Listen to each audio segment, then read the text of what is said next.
Hello everybody, welcome back. Yeah, it's been a while. I think it was 2025. Well, let me swallow my gum. Yeah. People find a way that I swallow my gum, but I do. So it's been a while since 2025. Look, the date got bigger, but yeah, my last year was a whole myth. Just keep saying next week, next week, next week, and next week never came, but ah man, it's good to be back. There's good news. I've got a lot in my mind that I want to do with you guys. I've got things that I want to do, just to get the channel back and kicking again. I'm doing a job now where I feel like the pace of the job is a little bit more smooth, with my timing and stuff like that. I get some times off, like decent time off now. So I'm not worried too much about, oh, what am I doing tomorrow for work, da da da. I just clock in, do my hours, hope I do great, and then clock out. But why did I decide to come back, and why today? That is a good question. The reason why I decided to come back and why today is for the last 3 months, right? And that's I'm just going to give a little bit of testimony here. For the last 3 months, I'm in a good place now, mentally, physically, and everything like that. And God has been tagging at my heart to come back. God has fortified me back to being the person I am now. The person I was, or a lot more things to learn, a lot more things I've grown with. So God's been calling me to redo the YouTube channel thing, and I was making excuses like, man, it's been a while, I'm hardly ever on it now. I don't even go on my YouTube channel that often. I'm more or less, watching people play chess so I can learn how to play chess. That's literally my YouTube live now, just watching people play chess so I can learn how to play chess. And yeah, and I turn on my Instagram.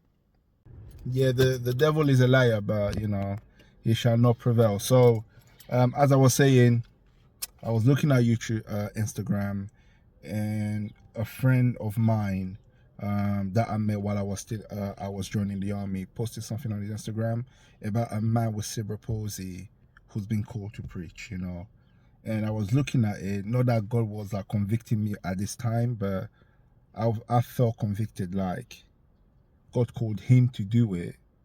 He's doing it with his disabilities and his difficulties and stuff like that. I'm well, I'm healthy, I'm happy. Why not? Just why do I care what most people will? Why do I care what it looks like? Who cares? You get what I'm saying? Just get on it. So I was like, you know what, God, I'm gonna listen to what you say, and then we're gonna go in. So today we're starting strong. We are starting strong, guys. We're talking about King David,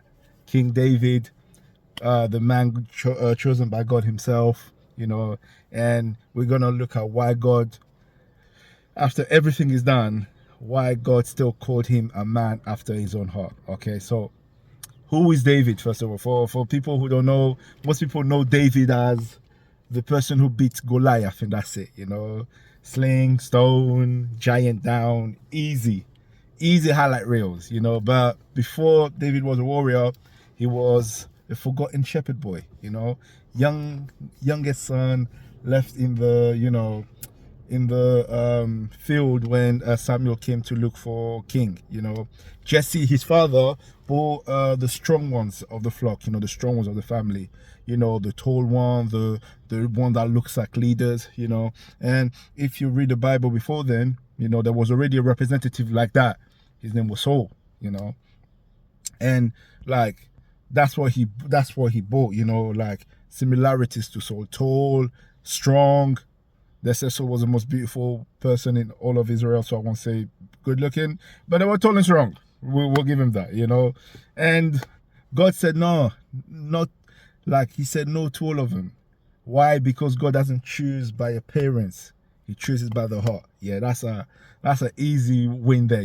God chooses by what's inside your heart, not what you show outside of it. Yeah. And David wasn't selected because he looked like a king.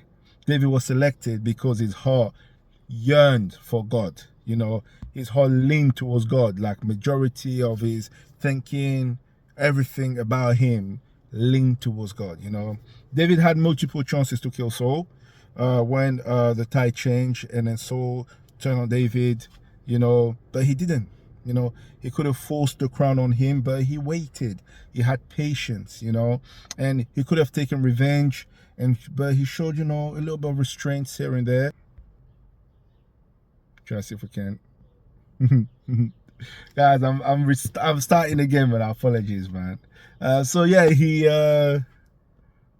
so he showed restraint, you know, that's character as well, you know, and looking at his friendship with Jonathan, and Jonathan like literally protecting David, even though like it cost him the throne. You know, you don't get that kind of loyalty by being fake.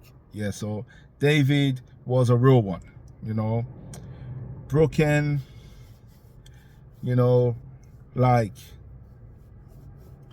swayed my life, because you think of David, right, with like, mostly I'm thinking about like what we're going to be talking about, like the stuff he's done wrong, you know, but broken people don't attract loyal hearts.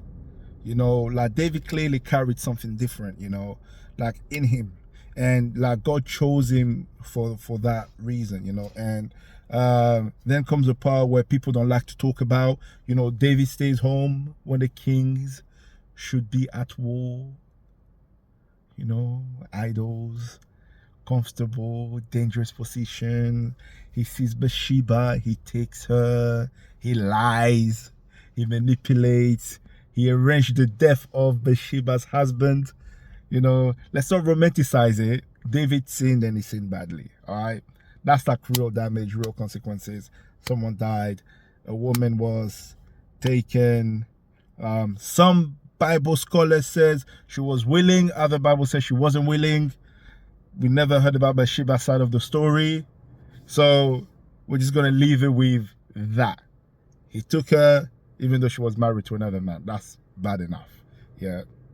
But why, when he died, God still called him a man after my own heart, right? Here's the difference between David and Saul, right? When Saul sinned, he hid. When David sinned, he repented. Right? When Saul was trying to protect his image, David protected his relationship with God. Right? So when the prophet confronted David, he didn't argue. He didn't blame stress. He didn't blame the culture. He broke, he owned it, and he turned back to God. Right? That's the heart that belongs to God. Okay? That's the heart that God saw. Okay? No perfection, but repentance. Right? So, some of you watching this feel disqualified. Like, honestly, I felt disqualified.